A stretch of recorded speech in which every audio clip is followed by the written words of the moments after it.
வாழ்த்துக்கள். என்னுடைய குடும்பத்தில் புதிதாக நடந்த அத்தனை அங்கத்தினர்களையும் இயேசு கிறிஸ்துவின் நாமத்தினாலே வாழ்த்தி வரவேற்கிறேன். கர்த்தர் நம்மை தொடர்ந்து ஆசீர்வதிப்பாராக. அவருடைய சித்தம் உங்களுடைய வாழ்க்கையிலே நிறைவேறும்படி அவருடைய வழிகளிலே எங்களை வழிநடத்துவாராக. இன்றைய நாளிலே ஆண்டவர் உங்களை பார்த்து சொல்கிற காரியம், நீங்கள் பட்ட அத்தனை துன்பத்தையும் மறந்து போகத்தக்கதாக கர்த்தர் உங்களை ஆசீர்வதிக்க போகிறார். நீங்கள் இதுவரை காலம் பட்ட அந்த துன்பத்தை நீங்கள் மறந்து போகும்படியாக ஆண்டவர் கொடுக்க போகிற அந்த ஆசீர்வாதத்தை நீங்கள் பெற்றுக்கொள்ளும் போது, ஆண்டவர் உங்களை நடத்த போகிற அந்த இடத்தை நீங்கள் பார்க்கும்போது, அந்த விதத்திலே நீங்கள் அந்த இடத்திலே போய் சேரும்போது, நீங்கள் பட்ட அத்தனை கவலைகளையும் மறக்கத்தக்கதாக ஆண்டவர் உங்களை சந்தோஷத்தினால் நிரப்ப போகிறார். நீங்கள் அந்த ஆசீர்வாதத்தை பெற்றுக்கொண்ட போது நீங்கள் பட்ட அத்தனை துன்பங்களையும் மறந்துடுவீர்கள். அதை உங்களுடைய நினைப்பிலே அது வராது. உங்களுடைய நினைவிலே அது வராமல் இருக்கத்தக்கதாக ஆண்டவர் உங்களை ஆசீர்வதிக்க போகிறார். யோவான் 16:21 இப்படியாக சொல்கிறது. Zone chapter 16 verse 21. ஸ்திரீயானவளுக்கு பிரசவ காலம் வந்திருக்கும் போது அவள் துக்கமடைகிறாள். பிள்ளை பெற்றவுடனே ஒரு மனுஷன் உலகத்தில் பிறந்தான் என்ற சந்தோஷத்தினால் அப்புறம் உபத்திரவத்தை நினையாள். ஒரு பெண் கர்ப்பவதியாயிருக்கும் போது அவள் அநேக உபத்திரவங்களூடாக கடந்து போகிறாள். ஆனால் அந்த குழந்தை அவள் பெற்று எடுக்கும் போது, அந்த குழந்தையுடைய முகத்தை பார்க்கும் போது அவள் பட்ட அத்தனை துன்பத்தையும் அவள் மறந்து விடுவார். மேல் வசனம் சொல்கிறது, உங்கள் துக்கம் சந்தோஷமாக மாறும். அந்த துக்கத்தை நீங்கள் மறந்து போகத்தக்கதாக கர்த்தர் உங்களை ஆசீர்வாதத்தால் நிரப்ப போகிறார். நம்முடைய தேவன் ஆசீர்வதிக்கிற தேவன். நம்முடைய தேவன் நாம் எல்லோரும் ஆசீர்வாதமாக இருக்க வேண்டும் என்று விரும்புகிற தேவன். இன்றைய நாளே ஆண்டவர் உங்களை பார்த்து சொல்லுகிற காரியம், எப்படி அந்த பிரசவ ஸ்திரீ ஒரு குழந்தை தனக்கு பிறந்தவுடன், அந்த குழந்தையுடைய முகத்தை பார்த்தவுடன், அந்த குழந்தையுடைய அழுகுரலை கேட்டவுடன், ஒரு குழந்தை இந்த உலகத்துக்கு பிறந்தது என்று சொல்லி அவள் பட்ட அந்த உபத்திரவத்தை அவள் மறந்து விடுகிறாள். அதை நினையாமல் இருக்கிறாள். இன்னும் கொஞ்ச காலத்தில் அடுத்த குழந்தையை பெற்றெடுப்பதற்கு அவள் தயாராகி விடுகிறாள். 3 மாதம் நடந்த அந்த சாப்பிட முடியாமல் இருந்த நிலைமை, வாந்தி எடுத்த நிலைமைகளை மறந்து விடுகிறாள். அதற்கு பின்பாக அவளால் காரியங்கள் செய்ய முடியாமல் போன அந்த காரியங்களை மறந்து விடுகிறாள். அந்த பிரசவ வேதனையை அவள் மறந்து விடுகிறாள். ஏனென்றால் அப்படிப்பட்ட சந்தோஷத்தினால் அந்த குழந்தை அப்படிப்பட்ட சந்தோஷத்தை தாக்கி கொடுக்கிறது.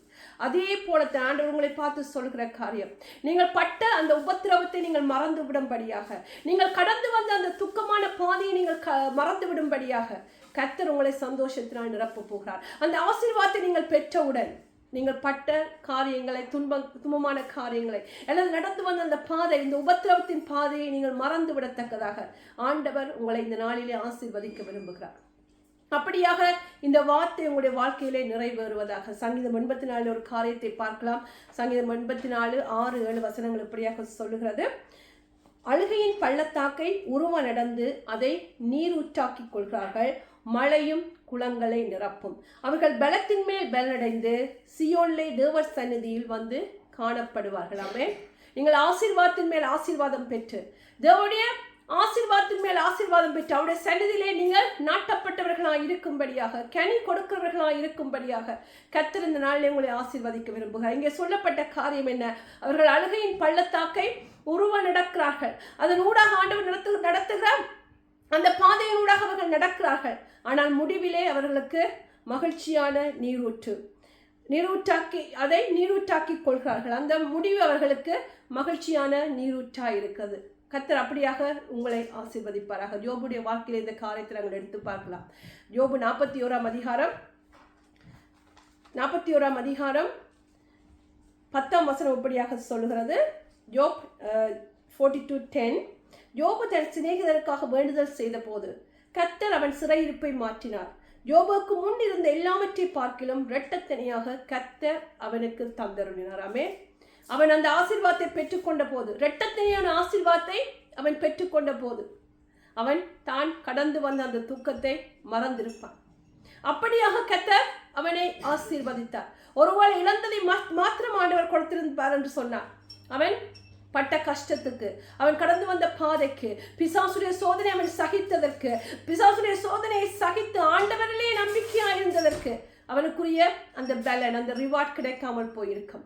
ஆண்டவர் எல்லாவற்றையும் இரட்டத்தனையாக ஆசீர்வதித்தபடியினார் அவன் கடந்து வந்த அந்த பாதை, அந்த மிகவும் கொடுமையான பாதை, அந்த அழுகையின் பள்ளத்தாக்கு, அந்த காரியத்தை அவன் மறக்கத்தக்கதாக ஆண்டவர் இரட்டத்தனையாக அவனை ஆசீர்வாதத்தை பார்க்க முடிகிறது. அதே போல தன் பிரியமானவர்களே, இன்றைய நாளே ஆண்டவர் உங்களை பார்த்து சொல்லுகிற காரியம், நீங்கள் பட்ட உபத்திரவத்தை நீங்கள் மறக்கும்படியாக, நீங்கள் நடந்து வந்த அந்த துக்கத்தின் பாதையை, அழுகையின் பள்ளத்தாக்கை நீங்கள் மறக்கும்படியாக கர்த்தர் அந்த முடிவிலே உங்களை கொண்டு வந்து சேர்த்திருக்கிறார். அந்த முடிவை நீங்கள் வெகு சீக்கிரத்தில் காணப்போகிறீர்கள். அந்த ஆசீர்வாதத்தை நீங்கள் பெற்றுக்கொள்ளும் போது நீங்கள் கடந்து வந்த பாதையை நீங்கள் மறந்து விடுவீர்கள். நீங்கள் கடந்து வந்த அந்த துக்கத்தின் காரியத்தை மறந்து விடுவீர்கள். அந்த உபத்திரவத்தை நீங்கள் மறந்து விடுவீர்கள். அப்படியாக கர்த்தர் உங்களை ஆசீர்வதிக்க விரும்புகிறார். அப்படியான ஆசீர்வாதம் உங்களுடைய வாழ்க்கையிலே நிறைவேறட்டும். அப்படியான ஆசீர்வாதம் என்னுடைய வாழ்க்கையிலே கடந்து வரட்டும். வேதம் சொல்லுகிறது, எபிரேயர் 12ஆம் அதிகாரம் 2ஆம் வசனம் இப்படியாக சொல்லுகிறது, அவர் தமக்கு முன் வைத்திருந்த சந்தோஷத்தின் பொருட்டு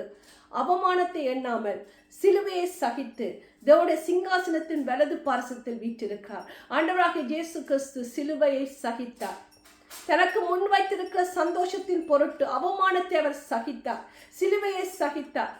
எதற்காக? தனக்கு முன் வைத்திருக்கிற அந்த சந்தோஷத்தை அவர் பார்த்தார். நம்முடைய கண்களுக்கு அது மறைவாய் இருக்கிறது. பிரியமானவர்களே, இன்றைய நாளில் நீங்களும் அதை பார்க்கட்டும். இந்த பாதையை நான் கடந்து போகும்போது முடிவிலே கர்த்தர் எனக்கு சந்தோஷத்தை வைத்திருக்கிறார், எனக்கு மிகுந்த ஆசீர்வாதத்தை வைத்திருக்கிறார். யோபுவுக்கு இரட்டத்தனையான ஆசீர்வாதத்தை கொடுத்தது போல நான் கடந்து வந்த பாதையை நான் மறக்கும்படியாக, என்னுடைய உபத்திரவத்தின் காரியங்களை நான் மறக்கும்படியாக கர்த்தர் மிகுந்த ஆசீர்வாதத்தை, சந்தோஷத்தை எனக்கு முன்பாக வைத்திருக்கிறார். வேதம் சொல்லுகிறது, அதனால் அவர் சகித்தார் என்று சொல்லப்பட்டிருக்கிறது. கர்த்தர் அந்த சகிப்பு தன்மை உங்களுக்கு கொடுக்கட்டும், அந்த தாங்குகிற தன்மையை உங்களுக்கு கொடுக்கட்டும், அதை சகிக்கிற தன்மையை கொடுக்கட்டும், சிலுவையை சகிக்கிற தன்மையை கொடுக்கட்டும். அதை நீங்கள் கடந்து போகும்போது நீங்கள் நினைத்து உங்களுடைய கண்களுக்கு அந்த காரியங்கள் தெரியட்டும். இதன் முடிவிலே கர்த்தர் எனக்கு மிகுந்த ஆசீர்வாதத்தை வைத்திருக்கிறார், இந்த சந்தோஷத்தை வைத்திருக்கிறார். அதன் காரணமாக நான் இந்த காரியங்களை சகிக்க முடியும் என்ற எண்ணம் உங்களுடைய இதயத்தில் வரட்டும். கர்த்தர் இந்த நாள் உங்களை ஆசீர்வதிக்க விரும்புகிறார்.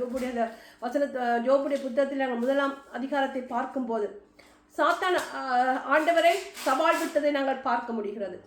இங்கே சொல்லப்பட்டிருக்கிறது, யோபு 1:10 சொல்கிறது, நீர் அவனையும் அவன் வீட்டையும் அவனுக்கு உண்டான எல்லாவற்றையும் சுற்றி வேலி அடைக்கவில்லையா? அவன் கைகளின் கிரியைகளை ஆசீர்வதித்தீர், அவனுடைய சம்பத்து தேசத்தில் பெருகிற்று. ஆனாலும் உம்முடைய கையை நீட்டி அவனுக்கு உண்டான எல்லாவற்றையும் தொடுவீரானார். அப்பொழுது அவன் உமது முகத்துக்கு எதிரே உம்மை தூஷிக்கானோ பாரும் என்று சாத்தான் சொல்லுகிறதை பார்க்க முடிகிறது. ஆண்டவருக்கு சாத்தான் சவால் விடுகிறதை பார்க்க முடிகிறது. ஆண்டவர் அதுக்கு பதில் கொடுக்காமல் விட்டிருந்தார் என்று சொன்னார். ஆண்டவர் பொய் சொல்லுகிறவராய் மாறிவிடுவார், சாத்தான் உண்மை பேசுகிறவனாய் மாறிவிடுவார்.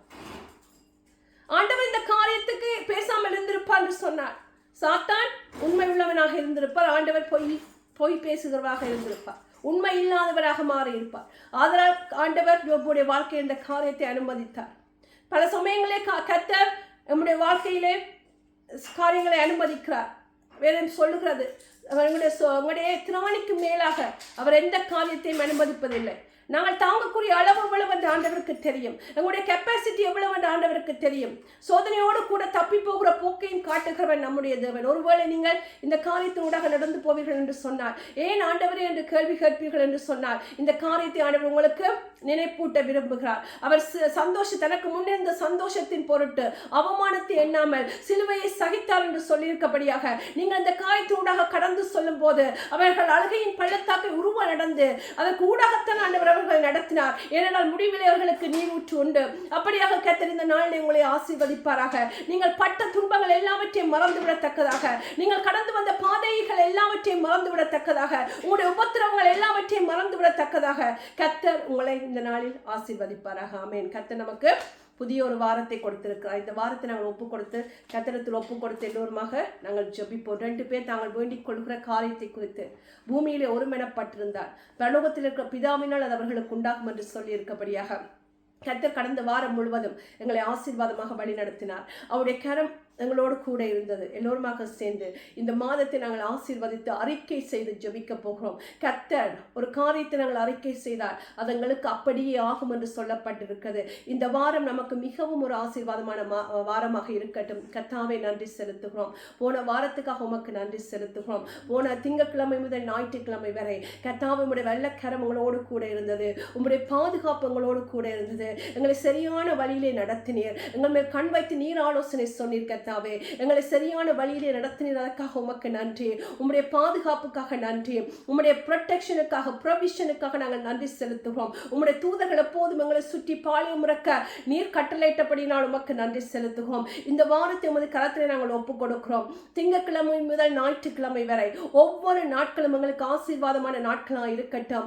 ஒவ்வொரு மணித்துளியும் எங்களுக்கு ஆசீர்வாதமான நாட்களா இருக்கட்டும். கர்த்தாவே, ஒவ்வொரு மணித்துளியும் உம்முடைய சமூகத்தில் இருக்கிறவர்களாக, உம்மோடு இணைந்து இருக்கிறவர்களாக, நாங்கள் ஆவியில இணைந்திருக்கிறவர்களாக நீரே எங்களை ஆசீர்வதிக்கும்படியே நாங்கள் ஜெபிக்கிறோம்.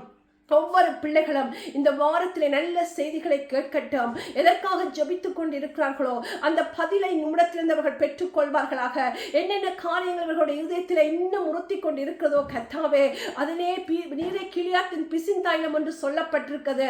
அந்த காயங்கள் எல்லாவற்றையும் கட்டும்படியே நாங்கள் ஜபிக்கிறோம். இப்பொழுதே கர்த்தாவே, உம்முடைய வெள்ள கரம் இந்த பிள்ளைகள் மீது நீட்டப்படுவதாக. நீர் ஆசீர்வதிக்கும்படியே நாங்கள் ஜபிக்கிறோம். இவருடைய போக்கையும் பலத்தையும் நீர் பாதுகாத்துக் கொள்வீராக. வேலை செய்கிற தளங்கள் உம்முடைய வெள்ள கரம் கூட இருக்கட்டும். ஹல்லேலூயா, நன்றி ஆண்டவரே. சிறு பிள்ளைகளை ஒப்புக் கொடுக்கிறோம். குடும்பமாக உம்முடைய பாதப்படியிலே அர்ப்பணிக்கிறோம். எங்களை சுற்றிலும் எங்களுக்கு உண்டான யாவற்றை சுற்றிலும் நீர் வேலையடைத்து பாதுகாத்துக் கொள்ளும்படியா நாங்கள் ஜெபிக்கிறோம். கர்த்தாவே, என்று கேட்டபடியாக அவருடைய அழுகையின் காரியங்கள் எல்லாம் முடிவுக்கு வரட்டும். அந்த நீரூற்றவர்கள் காணும்படியாக நீரை ஆசீர்வதிக்கும்படியா நாங்கள் ஜெபிக்கிறோம். வேலை தளங்களை ஆசீர்வதிங்கப்பா. வேலைக்காக ஜெபித்துக் கொண்டிருக்கிற ஒவ்வொரு பிள்ளைகளோடும் உம்முடைய வெள்ள கரம் இடைப்படட்டும். அவர்களுக்கான ஆசீர்வாதம் பரத்திலிருந்து இறங்கி வரட்டும் என்று நாங்கள் ஜெபிக்கிறோம். நீ செய்த எல்லா கிரியைகள், உம்முடைய எல்லா தயவுகளுக்காக நன்றி. நோய்வாய்ப்பட்டிருக்கிறவர்கள் உமது கரத்திலே ஒப்புக் கொடுக்கிறோம். இப்பொழுது அவர்கள் மீது ஒரு பரிபூர்ண சுகம் வருவதாக இயேசுவின் நாமத்தினாலே. லீப்ரஹ ஷலபா ரிபா பபா. நன்றி கர்த்தாவே, நன்றியோடு உம்மை துதிக்கிறோம். உம்முடைய வெள்ள கரம் அவர்களை தொடுவதாக. அவர்களுக்கு நாங்கள் இயேசு கிறிஸ்துவின் நாமத்திலே சுகத்தை பேசுகிறோம். உன் படுக்கையை எடுத்துக்கொண்டு நட என்று பேசுகிறோம். அப்பா கர்த்தாவே, அவர்களின் படுக்கை நீ மாற்றி போடுவீராக இயேசுவின் நாமத்தினாலே. நீ சிலுவையிலே சிந்திய அந்த காரியத்தில் நாங்கள் டிமாண்ட் பண்ணுகிறோம். we place a demand on that cross, oh God. அந்த சுகம் கடந்து வரட்டும் இயேசுவின் நாமத்தினாலே. நீ செய்கிறபடினால் உமக்கு நன்றி. இன்றைய வாரத்தை நீர் ஆசீர்வாதத்தை கொடுத்திருக்கிறபடினால் உமக்கு நன்றி. இந்த வாரத்தை நாங்கள் சாட்சிகளோடு முடிக்கும்படியாக